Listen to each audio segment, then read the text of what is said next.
ብርቱካን፣ እንደዚሁ አፕል፣ ማንጎ እነዚህ ሁሉ ፕሮዳክቶች እውነት ለመናገር እነዚህ ዝም ብዬ ጠቀስኳቸው እንጂ አብዛኛዎቹ ፕሮዳክቶች ላይ ያለመድናቸው በሽታዎች አሉ።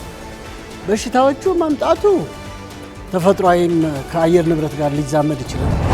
በኮንግረስ ክርክር የተደረገበት ይህ የበጀት እቅድ መጽደቅ አለመቻሉ ደግሞ ጥቂት የማይባሉ የመንግስት ሰራተኞች ደሞዝ ሳይከፈላቸው እንዲሰሩ፣ ሌሎች ጥቂት የማይባሉ ሰራተኞች ደግሞ ደሞዝ የማይከፈልበት የሥራ ፍቃድ እንዲወስዱ የሚያስገድድ ሆኗል።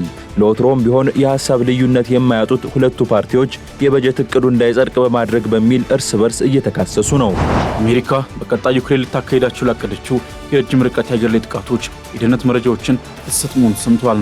ዋሽንግተን ከዚህ ቀደምም በጦርነቱ ላይ ትልቅ አስተዋጽኦ የነበራቸውና በቀላሉ የማይገኙ የደህንነት የሳተላይት መረጃዎችን ለኪየቭ አሳልፋ ስትሰጥ የቆየች ቢሆንም የሆኑ መረጃዎች ግን ዩክሬን ወደ ሩሲያ ግዛት በጥልቀት በመግባት አንዳች መሰረተ ልማቶች ላይ ወሳኝ ጥቃት ለማድረስ የሚያግዛት ይሆናል ብሏል። በዋናነት ውሻ የሌሊት ወፍ በሚነክሱን ጊዜ ሲሆን ከነዚህ በተጨማሪ ሰውነታችን ላይ ያለ ቁስል እነዚህ እንስሳት በሚልሱበት ጊዜ በምራቅ አማካኝነት ይተላል። ሰላም ጤና ይስጥልን ውድ ተመልካቾቻችን፣ ሀገሬ ዜና ጀምሯል። የተለያዩ ከሀገር ውስጥና ዓለም አቀፍ መረጃዎችን ይዘን ቀርበናል። ከዜናዎቹ ጋር ዳግም ተገኝ ነኝ። በመጀመሪያም አበይት መረጃዎችን አስቀድምን። በአየር ንብረት ለውጥ ምክንያት ያልተለመዱ የሰው የእንስሳትና እጽዋት በሽታዎች እየተከሰቱ መሆኑን ጥናት አመላከተ። በጥናቱም በኢትዮጵያ ይህንን መከላከል የሚያስችል የአረንጓዴ ልማትና ኢኮኖሚ ፖሊሲ ሊኖር ይገባል ተብሏል። ተጨማሪ አለን። በዓለማችን ላይ እየተስተዋለ ያለው የአየር ንብረት ለውጥ የተወሳሰበ ችግር እያስከተለ ከመሆኑን ባሻገር በስነ ምህዳር ላይ እያደረሰ ያለው አደጋ ሊቀለበስ ወደማይችልበት ደረጃ እየደረሰ መሆኑን ጥናቶች ያመላክታሉ። ዓለም አቀፉ የአየር ንብረት ለውጥ ኢትዮጵያን ጨምሮ በማደግ ላይ በሚገኙ ሀገራት ላይ ከባድ ቀውስ ሊያመጣ እንደሚችል ባጠናው ጥናት ማረጋገጡን የፖሊሲ ጥናት ኢንስቲትዩት አስታውቋል። በኢንስቲትዩቱ የግብርናና ገጠር ልማት ፖሊሲ ጥናት ማዕከል ኃላፊው ዶክተር ታደሰ ኩማ በአየር ንብረት ለውጥ ሳቢያ የተለያዩ ያልተለመዱ የሰው የእንስሳትና የሰብል በሽታዎች እየተከሰተ መሆኑን አመላክተዋል። ኃላፊው አክሎም 62 በመቶ የሚሆነው አባወራ የድርቅ አደጋ ቢከሰት መቋቋም እንደማይችልም ገልጸዋል። የእንስሳት በሽታዎችም የሰውም እንደገና የተክልም የሰብል በሽታ የተለያየ ዋግ ቢባል ዋግ እናውቀዋለን፣ ብዙ ጊዜ ቆይቷል። ግን ከዛ ውጭ የሆኑ ነገሮች አሉ። ለምሳሌ እንበላውን እነዚህ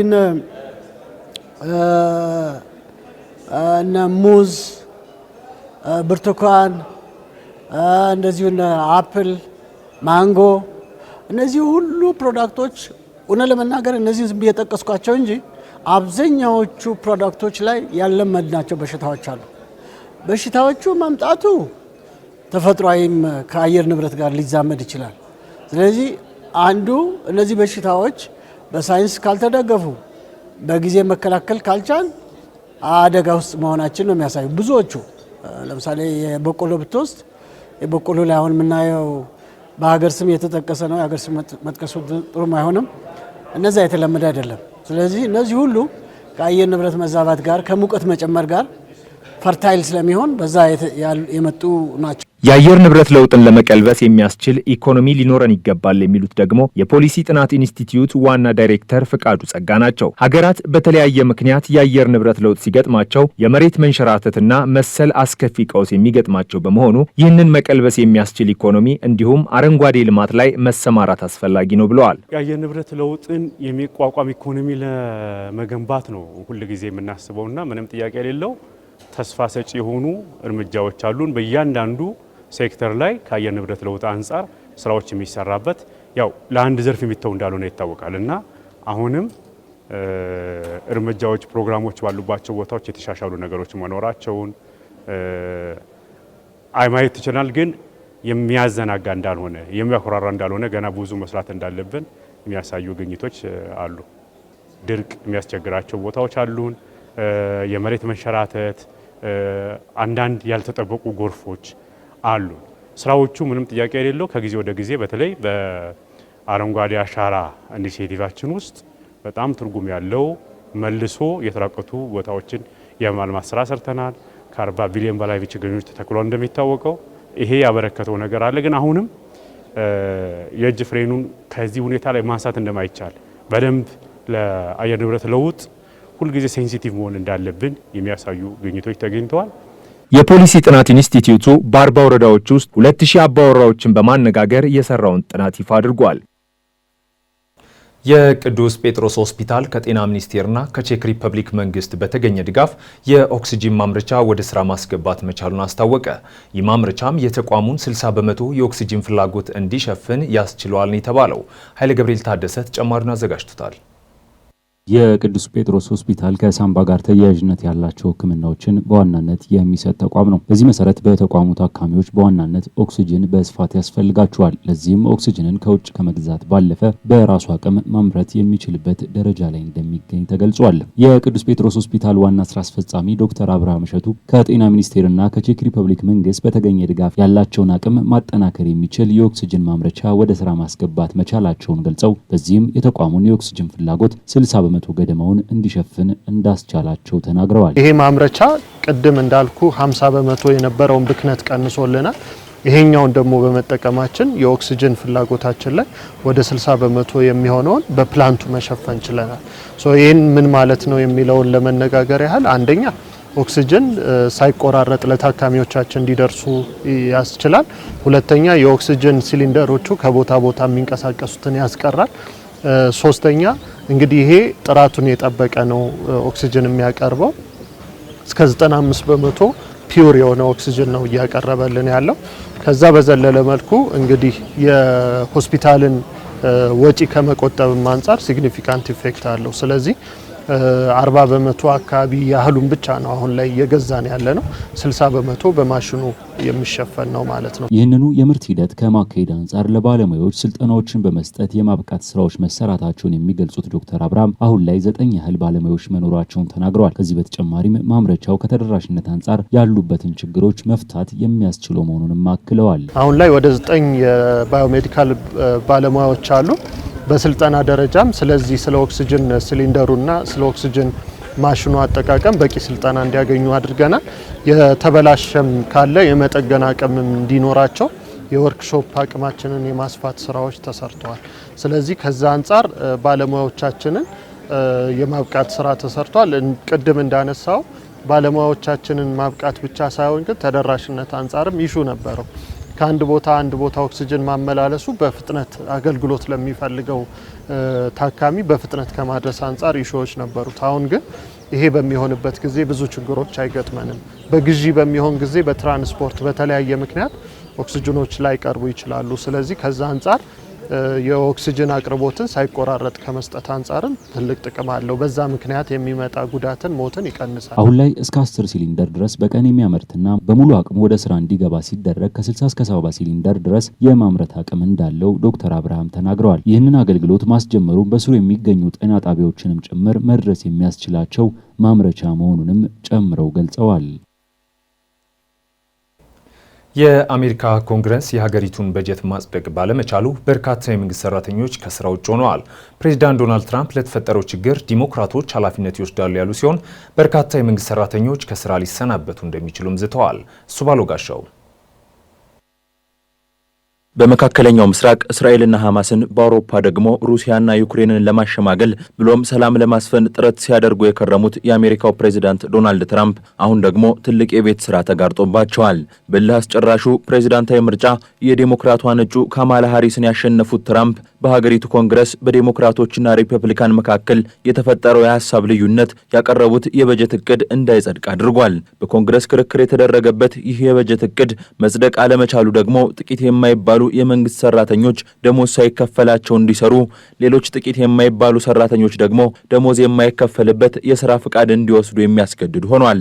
ለወትሮም ቢሆን የሐሳብ ልዩነት የማያጡት ሁለቱ ፓርቲዎች የበጀት እቅዱ እንዳይጸድቅ በማድረግ በሚል እርስ በርስ እየተካሰሱ ነው። ዲሞክራቶች ለጤና አገልግሎት ሽፋን፣ ለማህበራዊ አገልግሎትና ለውጭ ሀገራት ለሚደረግ ድጋፍ በጀት እንዲያዝ ቢፈልጉም ወጪዎችን መቀነስ ላይ እንደሚያተኩር የሚገልጸው የፕሬዝዳንት ዶናልድ ትራምፕ አስተዳደር ግን በዚህ የዴሞክራቶች አቋም ሊስማማ አልቻለም። ስምምነት ላይ ለመድረስ ከሁለቱ ፓርቲዎች አንዱ አሊያም ሁለቱም አቋማቸውን ማለዘብ የሚጠበቅባቸው ቢሆንም እስካሁን ግን ልዩነቶችን አስፍተው ከማሳየት ያለፈ የመቀራረብ አዝማሚያ አልታየም። በጉዳዩ ዙሪያ አስተያየታቸውን የሰጡት ፕሬዝዳንት ዶናልድ ትራምፕ ደግሞ በቶሎ ስምምነት ላይ የማይደረስ ከሆነ ሁኔታውን በርካታ ሰራተኞችን ከስራ ለመቀነስ እጠቀምበታለሁ የሚል ማስጠንቀቂያ ሰጥተዋል። ቱጃሩ ኤለን መስክ ሲመሩት የነበረውና በኋላ ላይ ጥለውት የወጡት አዲሱ የአሜሪካ መንግስት የአፈጻጸም መስሪያ ቤት የፌዴራል መንግስቱን በጀት መቀነስ እንደ ዩኤስኤድ ያሉ አሜሪካን አግባብነት የሌለው ወጪ አስወጥተዋል በሚል በአስተዳደሩ የታመነባቸውን መስሪያ ቤቶች ማምከን ዋና ግቡ አድርጎ እየሰራ ይገኛል። ፕሬዚዳንት ትራምፕም በኮንግረስ ውስጥ የተፈጠረውን ልዩነት ይህንን የቆየ እቅዳቸውን ለማስፈጸም እንደሚጠቀሙበት ነው ይዛቱት። የተፈጠረውን ሁኔታ የማይቀለበሱ ውሳኔዎችን ለማሳለፍ ልንጠቀምበት እንችላለን። በርካታ ቁጥር ያላቸውን ሰዎች ከስራቸው ማባረርና አንዳንድ ፕሮግራሞችን መሰረዝን የመሰሉ ውሳኔዎችን የምናሳልፍበት እድል አለ። ዲሞክራቶች በጀቱ እንዳይጸድቅ በማድረጋቸው ምክንያት ማድረግ ባንፈልግ እንኳን ሰራተኞችን ለማባረር እንገደዳለን። በመሰል የፕሬዝዳንቱ እርምጃዎች ብስጭታቸውን ሲገልጹ የከረሙት የዴሞክራት ፓርቲ የኮንግረስ አባላት ደግሞ የፓርቲያቸውን አቋም በማስከበርና እብደት ሲሉ የሚጠሩትን የፕሬዝዳንት ትራምፕ ዛቻ በማስቆም አጣብቂኝ ውስጥ ገብተዋል። የአሜሪካ የበጀት ዓመት ከአውሮፓውያኑ ጥቅምት 1 እንዲጀምር ከተወሰነበት ከ1976 ጀምሮ ለ20 ጊዜያት ያህል ኮንግረሱ በበጀት ላይ መስማማት ያልቻለባቸው ሁኔታዎች ተፈጥረዋል። በ10 መሰል አጋጣሚዎች ደግሞ የአሜሪካ የመንግስት መስሪያ ቤቶች በከፊል ከስራ ውጭ እንዲሆኑ ተገደዋል። የአሁኑ አጋጣሚም ከ7 ዓመታት በኋላ የተከሰተ ሲሆን ከ7 ዓመት በፊት የነበረው ችግርም በዶናልድ ትራምፕ ቀዳሚ የስልጣን ዘመን የተከሰተ ነው። ለ35 ቀናት ያህል ቆይታ ያደረገው የያኔው የበጀት ችግር በታሪክ ለረጅም ቀናት የቆየ በመሆን የተመዘገበ ነው። አሁንም ተመሳሳይ ሁኔታ እንዳይፈጠር ስጋት ያደረባቸው የሚመስሉት ዶናልድ ትራምፕም ታዲያ ዲሞክራቶችን ጫና ውስጥ መክተትን እንደ ዋነኛ መሳሪያ እየተጠቀሙ ይገኛሉ። ከፍተኛ ቁጥር ያላቸው የመንግስት ሰራተኞች በቋሚነት ከስራቸው እንዲሰናበቱ ከወሰንን ኃላፊነቱ የዴሞክራቶች ነው ሲሉ የተደመጡት ትራምፕ በዴሞክራቶች ቁጥጥር ስር ለሚገኙ ግዛቶች የሚመደበውን በጀት ማቋረጥ ጀምረዋል። የተባበሩት መንግስታት ድርጅት መቀመጫ የሆነችው ኒውዮርክ ደግሞ ቀዳሚዋ ተጠቂ ሆናለች። 18 ቢሊዮን ዶላር የሚደርስና በከተማዋ ለትራንስፖርት መሰረተ ልማት ይውል የነበረ በጀት እንደተሰረዘ ሲነገር በሌሎች በዴሞክራቶች ቁጥጥር ስር በሆኑ 16 ግዛቶች ደግሞ ለአረንጓዴ ኃይል ልማት ይውል የነበረ የ8 ቢሊዮን ዶላር በጀት እንደተሰረዘ ተሰምቷል። እስካሁን ድረስ በአንድም ይሁን በሌላ መልኩ በርካታ የአሜሪካ የመንግስት ሰራተኞች በችግሩ ሳቢያ ተጽዕኖ እንደደረሰባቸው ሲነገር ሁኔታው በዚህ ከቀጠለ ሌሎች ተጨማሪ ሰራተኞች ተጽዕኖ ውስጥ መውደቃቸው አይቀርም ሲሉ ምክትል ፕሬዚዳንት ጄዲ ቫንስ አስጠንቅቀዋል። የሀገሪቱን መከላከያ ኃይል ጨምሮ ከጸጥታ ጋር የተያዘና ቅድሚያ የሚሰጣቸው መስሪያ ቤቶች ውስጥ የሚሰሩ ሰራተኞች ደሞዝ ሳይከፈላቸው እንዲሰሩ እየተደረገ ሲሆን በቱሪዝም ማዕከላትና ሌሎች ቅድሚያ በማይሰጣቸው መስሪያ ቤቶች ውስጥ የሚሰሩ 750 ሺህ የሚደርሱ ሰራተኞች ደግሞ ደሞዝ የማይከፈልበት አስገዳጅ ረፍት እንዲወጡ ተደርገዋል። በእርግጥ ደሞዝ ሳይከፈላቸው እንዲሰሩ የተወሰነባቸው ሰራተኞች በበጀቱ ዙሪያ ስምምነት ላይ ሲደረስ ደሞዛቸው እንደሚከፈላቸው ተነግሯል። ፕሬዚዳንት ትራምፕ ይህንን ሁኔታ ተፎካካሪዎችን ለመቅጣት ይጠቀሙበታል የሚለው የሮይተርስ ትንታኔ 7 ትሪሊዮን ዶላር የሚደርሰውን የአሜሪካ በጀት ለመቆጣጠር የሚያደርጉትን ጥረት እንዲያጠናክርላቸው ለማድረግ መጠቀማቸው አይቀሬ ነው ሲልም አትቷል። ፖለቲካዊ የመረጃ ማሰባሰብና የደህንነት ስራዎች እንዲሁም ከሌሎች ሀገራት ጋር እንዲካሄዱ እቅድ የተያዘባቸው ወታደራዊ ልምምዶችም በችግሩ ምክንያት ሊቋረጡ እንደሚችሉ የዘገበው ፎሪን ፖሊሲ በበኩሉ ችግሩ ለተጨማሪ ቀናት የሚቆይ ከሆነ በአሜሪካ የውጭ ግንኙነት ላይ አደጋ ሊጥል እንደሚችል ጠቁሟል። የሩሲያ ዩክሬን ጦርነት ተባብሶ በቀጠለበት በአሁኑ ወቅት አሜሪካ ለመጀመሪያ ጊዜ ለዩክሬን ረዥም ርቀት ጥቃቶችን መፈጸም የሚያስችላትን የደህንነት መረጃ ልትሰጥ መሆኑ ተሰምቷል። የቡድን 7 አባል ሀገራትም ከሩሲያ ነዳጅ በሚገዙ ሀገራት ላይ የንግድ ማዕቀብ ለመጣል ተስማምተዋል። ሩሲያ በበኩሏ እነዚህ እርምጃዎች በጦርነቱ ላይ ምንም አይነት ልዩነት አይፈጥሩም ስትል ድርጊቱን አጣጥለዋለች። ሙሴ ከበደ ዝርዝር አለው። አሜሪካ በቀጣይ ዩክሬን ልታካሄዳቸው ላቀደችው የረጅም ርቀት የአየር ላይ ጥቃቶች የደህንነት መረጃዎችን ልትሰጥ መሆኑ ሰምተዋል። ዋሽንግተን ከዚህ ቀደምም በጦርነቱ ላይ ትልቅ አስተዋጽኦ የነበራቸውና በቀላሉ የማይገኙ የደህንነት የሳተላይት መረጃዎችን ለኪየቭ አሳልፋ ስትሰጥ የቆየች ቢሆንም የአሁኑ መረጃዎች ግን ዩክሬን ወደ ሩሲያ ግዛት በጥልቀት በመግባት የነዳጅ መሰረተ ልማቶች ላይ ወሳኝ ጥቃት ለማድረስ የሚያግዛት ይሆናል ተብሏል።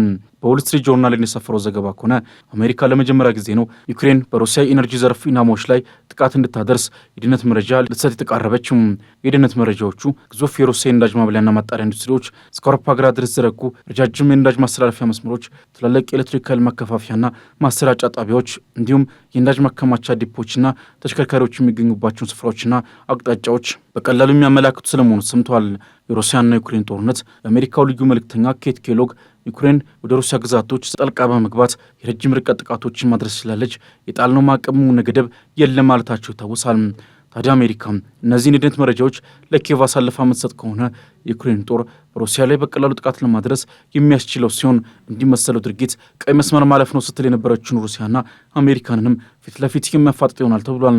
ፕሬዚዳንት ቭላዲሚር ፑቲን ከዚህ ቀደም በምዕራብ እርዳታ በሩሲያ ላይ የሚፈጸም የረጅም ርቀት ጥቃት ለተባባሪ ሀገራቱም ተጨማሪ መዘዝ ይመጣል ሲሉ ማስጠንቀቃቸው ይታወሳል። በዚያ የሩሲያ ማስጠንቀቂያም አሜሪካ የረጅም ርቀት ጦር መሳሪያዎችንና የደህንነት መረጃዎችን ለዩክሬን ከመስጠት ተቆጥባ የቆየች ቢሆንም የትራምፕ አስተዳደር ከቅርብ ጊዜያት ወዲህ እያሳየ ባለው ለዩክሬን ያደላ አቋም የተነሳ የቀደም ሀሳቡን ሊቀይር ይጋጤን እንደሚገኝ ሮይተርስ በዘገባው አስፍሯል። እንደ ፎሬን ፖሊሲው ተንታኝ ፔትራስ ካቲና ሳትታ ከሆነ ከ7 ዓመታት በኋላ የፌዴራል መንግስቷን የዘጋችው ዋሽንግተን በአዲሱ የትራምፕ አስተዳደር ስለ ሩሲያ የምታራምደውን የተለሳለሰ አቋም ቀይራ ጀርባ እየሰጠቻ ስለመሆኑ አመላካሽ ይላሉ። ትራምፕ ከሳምንት በፊት በኒውዮርክ በተካሄደው የተባበሩት መንግስታት ድርጅት ጠቅላላ ጉባኤ ሰሞን ሩሲያ የወረቀት ላይ ነበር ነች ሲሉ መወረፋቸውና ዩክሬን በሩሲያ የተያዙባትን ከ100 በላይ መሬቶች በውጊያ ታስመልሳለች ማለታቸው ጦርነቱን በተመለከተ የነበራቸውን አቋም ከመቀየራቸውን ባለፈ የጦር መሳሪያና የአየር መቃወሚያ ስርዓቶችን ድጋፍ ለማድረግ እያጤኑ ስለመሆኑ የሚያሳይ እንደሆነ ተንታኙ አንስተዋል። አሜሪካ በሩሲያ የኤነርጂ ተቋማት ላይ የረጅም ርቀት የሚሳኤል ጥቃቶችን ለመፈጸም ለዩክሬን መረጃ ለማቅረብ ማቀዷ የዋሽንግተን ባለስልጣናት ዩክሬን የመምታት አቅም ሊጨምሩ የሚችሉ ትላልቅ የጦር መሳሪያዎችን ለመላክ ያሰቡ ባሉበት ወቅት መሆኑም በቀጣይ የጦርነቱን አቅጣጫ የሚወስን ትልቅ እርምጃ በምዕራባውያን በኩል ይወስዳል ተብሎ እንዲጠበቅ አድርጓል። ሩሲያ በበኩሏ በቃል አቀባዩ ዲሚትሪ ፔስኮቭ በኩል ቀናት በፊት ዋሽንግተንም ሆነች ሌሎች ምዕራባውያን ሀገራት የትኛውንም የጦር መሳሪያ ድጋፍ ለዩክሬን ቢያቀርቡ በጦርነቱ ላይ የሚፈጥረው ልዩነት አይኖርም ሲሉ ሙከራውን ማጣጣላቸው ይታወሳል። ይህ በእንዲህ እንዳለ የቡድን 7 አባል ሀገራት የፋይናንስ ሚኒስትሮች ከሩሲያ ነዳጅ በሚገዙ ሀገራት ላይ ተጨማሪ ማዕቀብ ለመጣል ተስማምተዋል። ሚኒስትሮቹ በበይነ መረብ ባደረጉት ውይይት ሩሲያ በዩክሬን ላይ የቀጠለችውን መጠነ ሰፊ ጥቃት እንድትገታ ከሞስኮ ነዳጅና ሌሎች ምርቶች በመሸመት የፋይናንስ ድጋፍ የሚያደርጉ ሀገራት ላይ ጫና ለማድረግም መክረዋል። በንግድ ማዕቀቦች አስፈላጊነት ላይ የተስማሙት ሀገራቱ ሩሲያን በገንዘብ ምንጭ በሚያገዙ ሀገራት ላይ የንግድ ታሪፎችን እንዲሁም የገቢና ውጭ ገደቦችን የበለጠ ማጠናከር እንደሚገባም በጋራ በወጡት መግለጫ አስታውቋል። በመግለጫው ላይ የትኞቹ ሀገራት ላይ በቀጣይ ማዕቀብ እንደሚጥሉ በይፋ ባይገልጹም አሜሪካ ከዚህ ቀደም የሩሲያ ነዳጅ ገዢ በሆኑት ቻይናና ህንድ ላይ ያነጣጠረ ታሪፍ እንደሚጥሉ መዛታቸው የቡድን 7 አባል ሀገራት እርምጃም በዋናነት ትኩረቱን በሁለቱ ሀገራት ላይ እንደሚያደርግ ይጠበቃል። ከዚህ ባለፈ የቡድን 7 አባል ሀገራቱ ከሞስኮ የሚያስገቡትን የሃይድሮካርበን ምርቶችን ጨምሮ ነዳጅና ሌሎች ሸቀጦችን መጠን ቀስ በቀስ እንደሚቀንሱም ቃል መግባታችን የዘገበው ሮይተርስ ነው።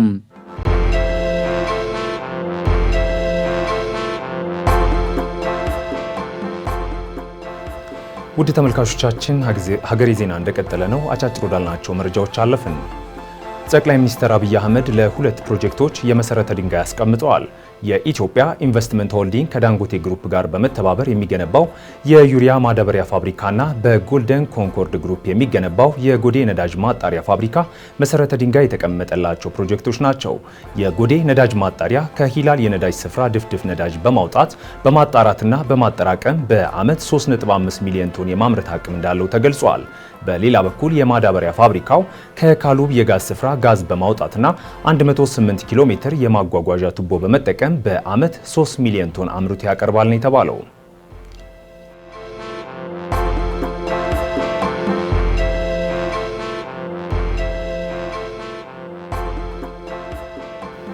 ወደ ከፍተኛ ትምህርት ተቋማት መቀላቀል የሚያስችላቸውን ውጤት ያስመዘገቡ ተማሪዎች ቁጥር 8.9 በመቶ መድረሱ ተነግሯል።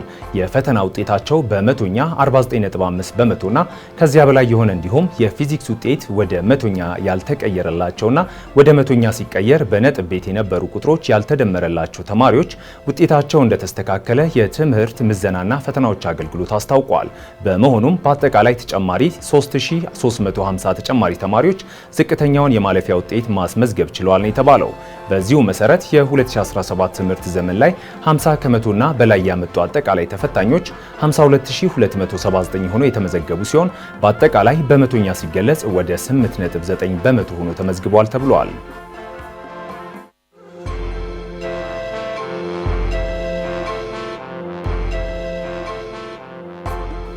በሆረ ፊንፊኔና በሆረ አርሰዴ ለሚከበረው የኢሬቻ በዓል አስፈላጊው ቅድመ ዝግጅት መደረጉን የኦሮሚያ ክልል ባህልና ቱሪዝም ቢሮ አስታውቋል። በዓሉን አስመልክቶ መግለጫ የሰጡት የቢሮ ኃላፊ ጀሚል አሲምቢሩ በርካታ ሕዝብ የሚሳተፍበትን የኢሬቻ በዓል ባህልና እሴቱን በማስተዋወቅ የቱሪስት ፍሰቱን ለመጨመርና የከተሞችን ኢኮኖሚ ለማሳደግ በአግባቡ ልንጠቀምበት ይገባል ብለዋል። ከበዓሉ ቀናት አስቀድሞም አባገዳዎችና ሀደ ሲንቄዎች ባስተላለፉት መልእክት መሰረት በዓሉ ወግና ስርዓቱን በጠበቀ መልኩ እየተከናወነ እንደሚገኝም አያይዞ ገልጸዋል። በበዓሉ ከኢትዮጵያ የተለያዩ ክልሎች እንዲሁም ከኬንያ፣ ሶማሊያ፣ ዩጋንዳና ጅቡቲ እንግዶች እንደሚታደሙም ጠቁመው ህብረተሰቡም እንግዳ ተቀባይነቱን በማሳየትና ባህሉን በማስተዋወቅ ረገድ የበኩሉን እንዲወጣ ጠይቀዋል።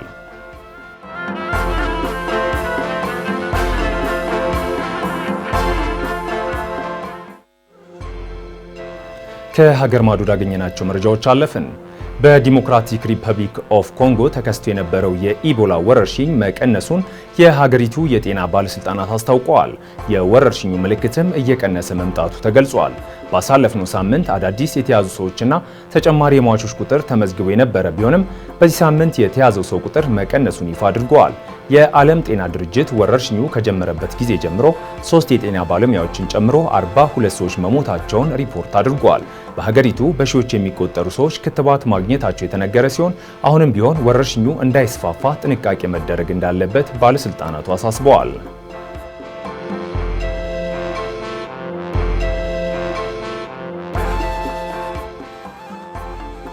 የታሊባን መንግስት በመላው አፍጋኒስታን ያቋረጠውን ኢንተርኔትና የቴሌኮሙኒኬሽን አገልግሎት መመለሱን አስታውቋል። በአፍጋኒስታን የሚገኙ ዓለም አቀፍ ተቋማት የኮሙኒኬሽን አገልግሎቶች መልሰው መጀመራቸውንም ተናግረዋል። የኢንተርኔት መቋረጥን የሚከታተለው ኔትብሎክስ በበኩሉ የኔትወርክ ዳታ በከፊል መመለሱን አስታውቋል። ለሀገሪቱ መንግስት ቅርበት ያላቸው አንድ ምንጭ ኢንተርኔት እንዲመለስ የተደረገው በታሊባኑ ጠቅላይ ሚኒስትር ትዕዛዝ መሆኑን ለቢቢሲ ተናግረዋል።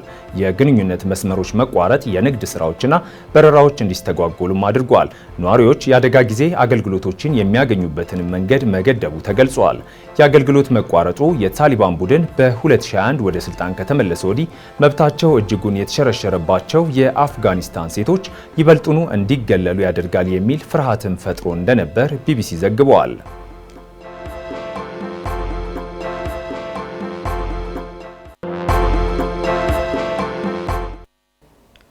የእብድ ውሻ በሽታ ነርቭን እንዲሁም አንጎልን የሚያጠቃ ቫይረስ አማካኝነት የሚከሰት አደገኛ በሽታ ነው። በዓለማችን ላይ ከ59000 በላይ ሰዎች በዚህ በሽታ እንደሚያዙ ባለሙያዎች ይናገራሉ። ለመሆኑ የእብድ ውሻ በሽታ እንዴት ይከሰታል? ምልክቶቹና መፍትሄዎቹስ ምንድናቸው? የሚለውን ከጤና ባለሙያው ጋር ተከታትለን እንመለስ።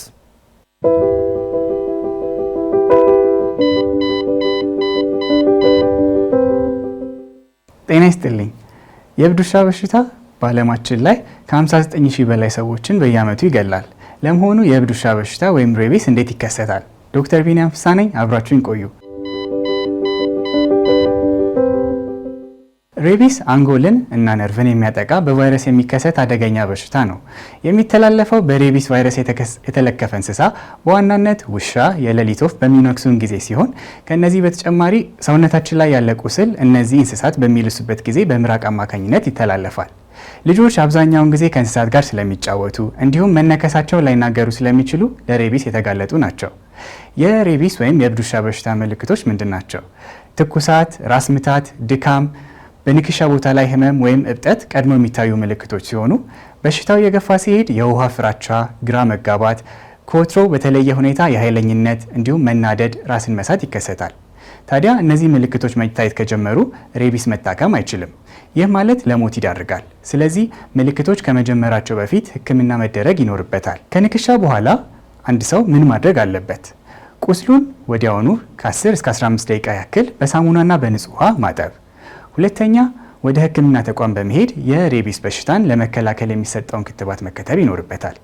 ክትባቱን ማግኘት የማንችልበት አጋጣሚ ላይ ካለን የነከሰንን ውሻ ለ10 ቀናት የእብድ ውሻ በሽታ ምልክቶችን ማሳየቱን መከታተል ይኖርብናል። ይህም ከወትሮ በተለየ ሁኔታ ውሻው የኃይለኝነት፣ ለሀጭ መዝረብረብ እንዲሁም ሽባ መሆን ይጠቀሳሉ። ውሻው ላይ እነዚህ ምልክቶች ካዩ በአፋጣኝ ክትባት ወደምናገኝበት የጤና ተቋም መሄድ ይኖርብናል። ከዚህ በተጨማሪ ውሻው ሌላ ሰው ላይ ጉዳት እንዳያደርስ ለይቶ ማቆየት ይኖርብናል። በመጨረሻም የእብድ ውሻ በሽታን 100% መከላከል ይቻላል። ነገር ግን ምልክቶች ከታዩ በኋላ ሊታከም አይችልም። ስለዚህ ውሾችን የሬቢስ ክትባት ማስከተብ፣ የዱር እንስሳት ጋር ያለንን ንክኪ መቀነስ፣ ከተነከሱ ደግሞ ምልክቶች ሳይጀምሩ በፍጥነት ሕክምና ማግኘት አስፈላጊ ነው። ሰላም።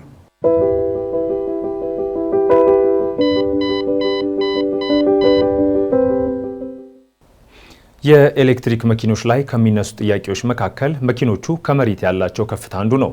ለዚህም ከፍታ መጨመር እየተለመደ ያለ ተግባር ሆኗል። ታዲያ የመኪናን ከፍታ መጨመር ጥቅምና ጉዳቱ የአውቶሞቲቭ ባለሙያው እንዲያዘጋጅቶልናል።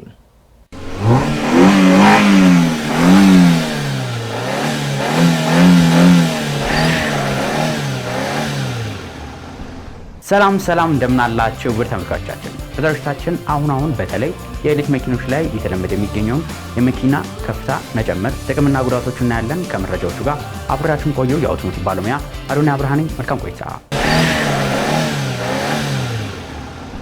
የኤሌክትሪክ መኪኖች ከፍተኛ ጥንቃቄ የሚፈልጉ ተሽከርካሪ እንደሆኑ ግልጽ ነው። በተለይ መኪኖቹ በዋነኝነት ባትሪያቸው የመኪናው ወሳኝና አስፈላጊ የሆነው ነገር ስለሆነ ማለት ነው። ይህም ባትሪ በዋነኝነት የሚገኘው ከመኪናችን ስር የሚገኝ ስለሆነ ለባትሪው ጥንቃቄ ሲባል የመኪናችን ከፍታ መጨመር አንዳንድ ጊዜ አስፈላጊ ሆኖ ይገኛል። የመኪናው ከፍታ መኪና አምራች ካምፓኒው መኪናውን ሲያመርት የሚኖረው ከፍታ አለ። ነገር ግን በግላችን ከፍታ መጨመር በዋነኝነት የምንጠቀመው ስፔሰር በሚባለው እቃ ማለት ነው። ይህም ራሱን የቻለ ጥቅምና ጉዳት አለው። ጥቅሙን በምናይበት ጊዜ የመኪናውን ከመሬት ያለውን ከፍታ ከፍ በምናደርግበት ጊዜ መኪናው ከስር ድንጋይ እንዲሁም ሌሎች ነገሮች ላይ ጉዳት እንዳያደርስበት እንዲሁም አሁን እየመጡ የሚገኙት የኤሌክትሪክ መኪና ራሳቸውን የቻሉ የአይፒ ሬቲንግ ወይ ደግሞ ኢንግሪስ ፕሮቴክሽን ሬቲንግ አላቸው። ይህም ማለት ወደ ኤሌክትሪክ ሞተሮቹ ወደ ባትሪው ውሃ እንዳይገባ የመከላከል አቅሙ ማለት ነው። ይህ ታዲያ ከመኪና ከፍታ ጋር ምን አገናኘው እያላችሁ ሊሆን ይችላል። የኤሌክትሪክ መኪና ባትሪያቸው የኤሌክትሪክ ሞተራቸው መኪና በውሃ ውስጥ ለምን ያህል ጊዜ በጥልቀት ውስጥ መቆየት እንደሚችል ይነግረናል። ይህም አይፒ ሬቲንግ ይባላል። የመኪናው ከፍታ በሚጨምርበት ጊዜ ይህ የተሻለ ይሆናል። ነገር ግን የመደረግ ያለበት በዋነኝነት ፈሳሽ ነገር ወደ ባትሪያቸው እና ሞተራቸው እንዳይገባ መከላከል የሚችሉ አቅማቸው ማለት ነው አይፒ ሬቲንጋቸው አይፒ 67 እንዲሁም አይፒ 68 የሆኑ ተሽከርካሪዎች ላይ ብቻ ነው። ደግሞ ይህንን ካለን ጉዳቱን ደግሞ እንመልከት። የመጀመሪያው ጉዳቱ የመኪናው አየር መሰንጠቅ አቅሙ ሊቀንስ ይችላል። ይህም ሲሆን በዋነኝነት መኪናው በአንድ ጊዜ መጓዝ የሚችለው ርቀት ሊቀንስ ይችላል። ይህም የሚሆነው የአየር ግፊት በ60 ኪሎ ሜትር በሰዓት ወይ ደግሞ 70 ኪሎ ሜትር በሰዓት በላይ በሚሆንበት ጊዜ የአየር ግፊት ሊጨምርብን ይችላል። ይህ እንደሚያሳየን ደግሞ በከፍተኛ ፍጥነት ስናሽከረክር መኪናው አየሩን ለመሰንጠቅ ተጨማሪ ጉልበት ስለሚያስፈልገው የመኪናው ቻርጅ ቶሎ ሊያልቅ ይችላል ማለት ነው። ሌላኛው ጉዳቱ ደግሞ መኪናው በስፔሰር ተጠቅመን ከፍታ በሚጨምርበት ጊዜ በረዥም ጊዜ ውስጥ የመኪናው አንዳንድ ፓርቶች ላይ ጉዳት ሊደርስ ይችላል። የመጀመሪያው ኮንትሮል አርም ምንለው፣ ሌላኛው ደግሞ ቦል ጆይንት ምንለው ወይ ደግሞ በተለምዶ በሀገራችን ላይ ቴስቲንግ ምንለው ላይ ማለት ነው። በጊዜ ሂደት እነዚህ ነገሮች ሊበላሹብን ይችላሉ። ስለዚህ የመኪናችን ከፍታ መጨመር ግድ የሚያስፈልገን ከሆነ ስፔሰር ከፍታ መጨመር ያለብን ከ2 ሴንቲሜትር እስከ 3 ሴንቲሜትር ባለው ብቻ መጨመር ያለብን። ከዚህ በተጨማሪ ግን ተለቅ ያለ ቻርጅ የምንጠቀም ከሆነ የመኪናውን ቦዲ እንደማይነካ ማረጋገጥ ይኖርብናል። ለዛሬ ይዤላችሁ የቀረቡት መረጃ ይህን ይመስል ነበር። በቀጣይ ሌሎች ከመኪና ጋር በተገናኙ መረጃዎች እስከምንገናኝ ድረስ መልካም ሁሉ ተመኘው።